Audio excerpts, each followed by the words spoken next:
Et bonjour Hans Stark, merci de répondre à France 24. Vous êtes professeur de civilisation allemande à la Sorbonne et conseiller pour les relations franco-allemandes à l'IFRI. D'abord, c'est le grand départ pour Angela Merkel, 16 ans de règne.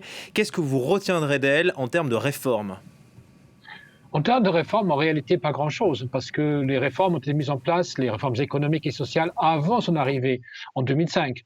Par contre, ce qu'on retient d'Angela Merkel, ce sont peut-être deux choses. Un, une vraie résilience face à un nombre absolument gigantesque de crises majeures qui se sont abattues sur, pas que sur l'Allemagne, sur l'Europe, crise sanitaire, crise économique, crise géopolitique nombreuses. Et donc, elle a contribué à, je dirais, à piloter le navire Europe à travers ces crises. Donc, elle a, de ce point de vue-là, à mon avis, elle a laissé un impact positif. Il y a évidemment aussi le chapitre de migration. Oui, l'accueil des 1 million de migrants, notamment les Syriens en 2015. Qu'est-ce qui fait sa popularité après 4 ans de mandat?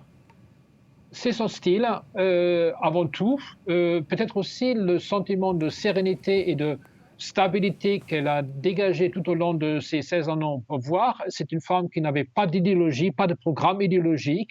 Elle a résolument gouverné au centre, ce qui lui a permis aussi de drainer des voix auprès du SPD pendant ces 16 années. Et puis d'avoir aussi conquis pour son parti, les chrétiens démocrates, une partie d'un électorat plutôt urbain, diplômé, académique, qui ne vote pas forcément à droite. Donc, de ce point de vue-là, elle a quand même permis à son parti de voler de succès en succès, et surtout, elle est restée très populaire. Elle est aujourd'hui encore la dirigeante politique en Allemagne la plus populaire après 16 ans de règne, 16 ans de pouvoir. Ce n'est pas rien. Et elle va donc passer la main dans 1 heure à Olaf Scholz. Les Allemands ont choisi ce social-démocrate. C'est le choix de la continuité.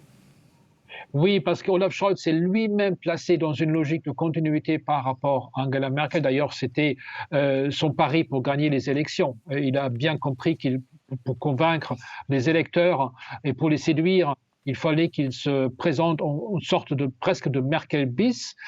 Et en même temps, parce qu'il y a beaucoup de en même temps dans ses stratégies, en même temps, il a résolument axé son programme sur le thème de la modernisation et du respect social. C'est à la fois, ce sont les deux axes de son programme. Respect social, cela veut dire moins de précarité, coup de pouce au SMIC, construction de logements, quelques 400 000 par an, investissement massif pour réussir le tournant énergétique, et en même temps un programme qui vise la modernisation industrielle et économique de l'Allemagne. Et pour cela, il va s'appuyer évidemment sur Christian Lindner, qui est son ministre des Finances. Donc s'il fait du en même temps, il s'entendra forcément avec Emmanuel Macron. Il y a de fortes chances pour que les deux s'entendent, même s'il y a évidemment aussi des divergences, par exemple sur les questions de défense et de sécurité. Alors, j'écoute mon propre écho. Eh bien, on vous entend très bien. Désolé pour la Bon, gêne, mais nous, je ça va. continue parce qu'il faut que je me concentre. Alors, sur les questions de défense et de sécurité, il y a deux divergences entre Français et Allemands. Sur les questions d'exportation d'armement, par exemple, le programme de vente de Rafale, qui était salué comme un très grand succès en France, en fait, était conçu comme quelque chose d'impossible en Allemagne, ou en tout cas d'inacceptable. Donc, sur les questions de défense et de sécurité, les Allemands resteront en retrait, peut-être même un peu plus encore que sous le précédent gouvernement. Et dans un contexte de crise géopolitique, ça peut être un handicap. Il y a 3 partis donc qui vont participer à cette coalition, les sociodémocrates bien sûr, les Verts et les libéraux.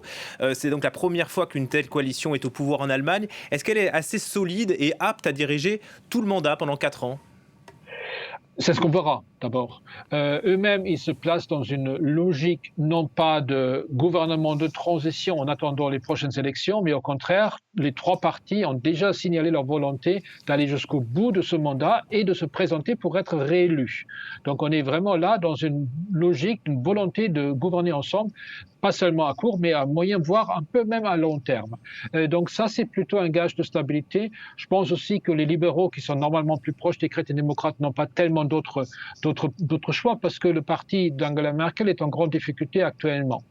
Donc je pense qu'il y a des chances pour que ce gouvernement puisse réussir au-delà des 4 ans qui viennent s'il maintient les équilibres entre les trois, à savoir avec son axe social voulu par le SPD, son axe résolument pro-environnement et pro-lutte contre le changement climatique, et puis aussi un axe libéral de soutien à l'économie allemande et aux entreprises.